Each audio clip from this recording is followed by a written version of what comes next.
کہ اب اس کے بعد یہ گناہ نہیں کروں گا. مسند احمد کی ایک روایت آتا ہے اللہ کے غفار کی اس سے بڑی دلیل اور کیا ہو سکتی ہے کہ پیغمبر صلی اللہ علیہ وسلم نے ارشاد فرمایا ایک شخص ایک دن شراب پیتا ہے, اللہ حکم دیتا ہے فرشتوں کو مت لکھنا, اس گناہ کو رجسٹر میں درج نہیں کرنا. دوسرے دن شراب پیتا ہے, اللہ کا حکم ہوتا ہے فرشتوں کو مت لکھنا.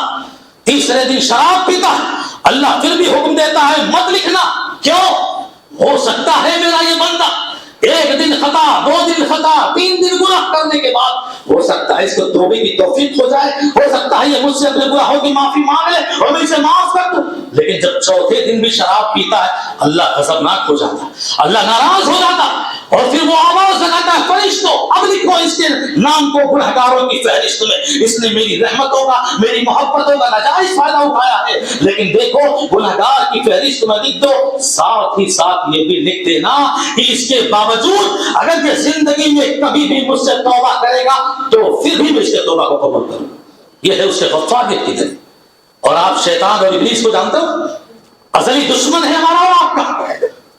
جب اللہ نے اپنے دربار سے اس کو دھتکار دیا, آدم کا سجدہ اس نے نہیں کیا, مجروح ہوا, ملعون ہوا, مردود ہوا, دھتکار دیا گیا. اس وقت ابلیس نے اللہ سے چیلنج کیا تھا, قرآن میں موجود ہے کہ اللہ جس آدم کی وجہ سے تو نے مجھے مردود اور مرجوم اور ملعون قرار دیا ہے, مجھے باہر نکال دیا ہے, دھتکار دیا ہے. اللہ دیکھو آدم سے دشمنی تھی لیکن یہ اتنا بڑا دشمن ہے کہ پوری اولاد سے دشمنی نبھانے کا چیلنج کر رہا ہے.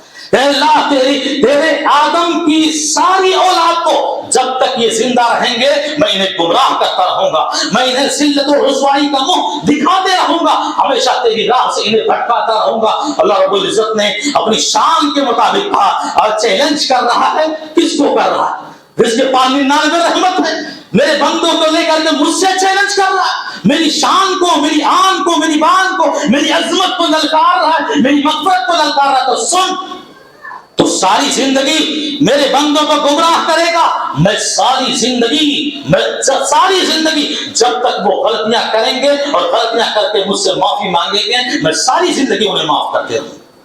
یہ اللہ کی غفاریت, یہ اللہ کی مغفرت ہے. میرے بھائی اور دوست, رمضان کے ان آخری ایام سے, ان آخری عشر سے ہموار گزرنے والے یہ مبارک لمحات ہیں, یہ مبارک ساتیں ہیں, مبارک گھڑیاں ہیں. ہمارے اور آپ کے اندر نیکیوں کا جذبہ ہونا چاہیے, اور اس سے پہلے ہم جو گناہ کر چکے ہیں اس گناہ سے ہمیں توبہ اور استغفار کی توفیق مانگنی چاہیے. یوں اس لیے کہ توبہ اس کا بھی ایک وقت ہوتا ہے, اس کا بھی ایک وقت ہوتا ہے. اللہ کے نبی صلی اللہ علیہ وسلم نے ارشاد فرمایا ان اللہ یقبل توبۃ عبد ما لم یغرر, کہ میں اپنے بندوں کی توبہ قبول کروں گا کب تک؟ جب تک کہ وہ غرغرے کی حالت میں نہ چلا جائے. مطلب یہ کہ وہ موت کے فرشتوں کو جب اپنی آنکھوں سے دیکھ لیتا ہے, جب وہ عالم غیب جو تھا عالم شہود ہو جاتا ہے, اور اب اس دنیا میں اس کا جسم تو باقی ہے, سانسیں تو چل رہی ہیں, لیکن اس کا شعور اور اس کا احساس اب آخرت کے میدان تک پہنچ چکا ہے, عالم برزخ میں پہنچ چکا ہے. اور اسے اب پانی پلاؤ گے تو حلقوم سے نیچے نہیں جائے گا, کھانا کھلاؤ گے کوئی بھی دانا اس کے گلے کے نیچے نہیں جائے گا. جب انسان کی یہ حالت ہو جائے اور پھر وہ توبہ کرے تو سنو میرے بندو, اس وقت میں تمہاری توبہ قبول نہیں کروں گا. آج زندگی ملی ہے, آج سعادتیں ملی ہے, آج تندرستیاں ملی ہے, آج ہم کھٹے ہیں. اگر آج ہم گناہوں کی توبہ نہ کر سکے تو پھر جب ہم آخری دم توڑ رہے ہوں گے, آخری سانسیں توڑ رہے ہوں گے, اور اس وقت چاہیں گے بھی کہ اللہ ہمیں معاف کر دے, اللہ ہمیں پہلے ہی خبردار کر دیا میرے بندے, اس وقت بھی تیری توبہ میری بارگاہ میں قبول نہیں ہوگی. ورنہ فرعون بھی تھا کہ دریائے نیل میں ڈوبتے ہوئے کہا تھا آمنت برب موسیٰ و ہارون, میں توبہ کرتا ہوں اللہ اور موسیٰ اور ہارون کے رب پر ایمان لاتا ہوں. اللہ نے کہا الآن قد عصیت قبل, اب آیا تیرا ہوش نکالے, اب عقل آئی تیری ٹھکانے, اب تجھے معلوم پڑا آج تک تو خدائی کا دعویٰ کرتا تھا, بنی اسرائیل کو ستاتا تھا, ان کے بچوں کو قتل کرتا تھا. اب جب تجھے معلوم ہو گیا کہ دنیا میں کوئی چیز ہے نہیں, اب اسے آخری سانس توڑنی ہے اور موت کے فرشتوں کو وہ اپنی آنکھوں سے دیکھ چکا ہے, اب وہ ایمان لانا بھی چاہتا ہے. اللہ کہتا ہے تیرا ایمان اب ہمیں قبول نہیں, تیری توبہ ہمیں قبول نہیں. تو آپ یاد رکھو کہ وہ عالم آئے, وہ منظر آئے, وہ ہماری حالت ہو اس سے پہلے ہم اور آپ اپنے گناہوں کی توبہ اس رمضان کے مہینے میں کر دیں اور آئندہ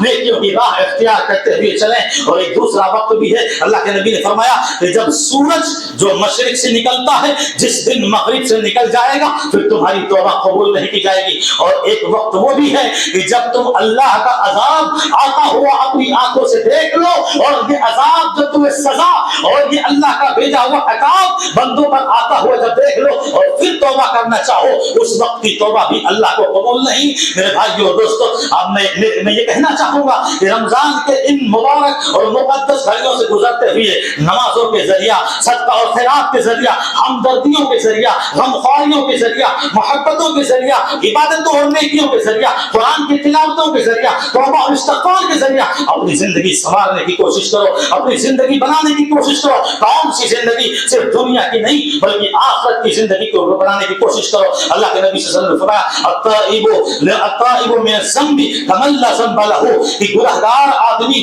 جب توبہ کر لیتا ہے تو پھر وہ ایسے ہو جاتا ہے کہ جیسے اس نے کبھی گناہ کیا ہی نہیں. اللہ کی بارگاہ میں توبہ اور استغفار کی عظمت ہوا کرتی ہے. اللہ رب العزت سے دعا ہے کہ العالمین ہمیں اور آپ کو رمضان کے گزرتے ہوئے آخری ایام میں اور خاص کر کے آنے والی شب قدر میں زیادہ سے زیادہ اللہم انک عفو تحب العفو فاعف عنا. یہاں بھی دیکھو ایک مثال دی جا رہی ہے معافی کی, کہ جیسے اللہ معافی کو پسند کرتا ہے, وہ اپنے گنہگار بندوں کی مغفرت فرماتا ہے, تم بھی اپنے اندر میرے بندوں معافی کا جذبہ رکھو اور اپنے اندر رحمتوں کا جذبہ رکھو, ہمدردیوں کا جذبہ رکھو. یہ جمعہ خطبہ ہے, موقع نہیں ورنہ میں آپ کو بتاتا ایک اشارے کے ساتھ بتا کر خطبہ ختم کرتا ہوں کہ ہمدردی جو رمضان کے مہینے میں ہم ایک دوسرے سے, غریبوں سے, یتیموں محتاجوں سے رکھتے ہیں, یہ بہت بڑی بات ہوتی ہے اپنے اندر. اور یہ مہینہ اس درس اور سبق کے لیے, اس تربیت کے لیے بھی آتا ہے. کچھ زمانہ پہلے تصویروں کا ایک مقابلہ ہوا تھا, اس میں ایک شخص جو کرسچن تھا, عیسائی تھا, ایک تصویر بنائی تھی جس کا نمبر سب سے پہلے پوزیشن والا آیا تھا, پہلا نمبر پوری دنیا میں حاصل کیا تھا. وہ تصویر جو اس نے بنائی تھی اخبار میں جو شائع ہوا تھا وہ اس اعتبار سے کہ کچرے کا ایک ڈھیر ہے جہاں لوگ اپنے کچرے لا لا کر اکٹھا کر رہے ہیں, اور اسی کے قریب ایک بچہ ہے کٹے ہوئے کپڑے میں اور جو ہے آنسوؤں سے گھرا ہوا, تکلیفوں سے گھرا ہوا, رگڑ رگڑ کے اس کچرے کے ڈھیر کے پاس گیا ہے اور تھیلیاں کھول کھول کر اپنے کھانے کی چیزیں تلاش کر رہا ہے. وہ مصور تصویر بناتے ہوئے اس کو اتنا احساس ندامت ہوتی ہے کہ اس غربت کا یہ عالم ہے یا مفلسی کا یہ عالم ہے کہ کچرے کے ڈھیر پر جا کر انسان اپنی غذائیں تلاش کر رہا ہے, اپنا پانی تلاش کر رہا ہے اور اپنے جینے کا سامان تلاش کر رہا ہے. مجھ جیسے امیر زادے کو اس دنیا میں جینے کا کوئی حق نہیں. اور وہ کرسچن تھا, مسلمان چونکہ تھا نہیں, اسی منظر کو دیکھ کر, اسی تصویر کو بنا کر اول نمبر لانے کے بعد بھی اپنی ہی بندوق سے اپنے آپ کو شوٹ کر لیتا ہے کہ کوئی حق نہیں ہے امیروں کو اس دنیا میں جینے کا جہاں غربت اور مفلسی کا یہ عالم ہو. رمضان کے ان آخری اشروں میں ہمدردی, یتیمیت کا, غریبیت کا, مفلسیت کا, ہر چیز کا ہمیں اور آپ کا ہم کو خیال کرنا چاہیے. اور زیادہ سے زیادہ اللہ نے ہمیں آپ کو جو توفیق دی ہے عبادتوں اور صدقہ و خیرات کے ذریعہ اپنی زندگی اور آخرت دنیا دونوں بنانے کی کوشش کرنی چاہیے. اللہ رب العزت سے دعا ہے کہ العالمین ہمیں اور آپ کو جب تک اس دنیا میں زندہ رکھے, ایمان بالخیر پر زندہ رکھے, اسلام کی تعلیمات پر زندہ رکھے, ہماری موت اور خاتمہ ہو اور ہمارا آخری سانس ٹوٹے العالمین تیری عبادتوں اور نیکیوں پر ٹوٹے. وآخر دعوانا الحمدللہ رب العالمین. بارک اللہ لنا ولکم فی القرآن. دعا شرعیہ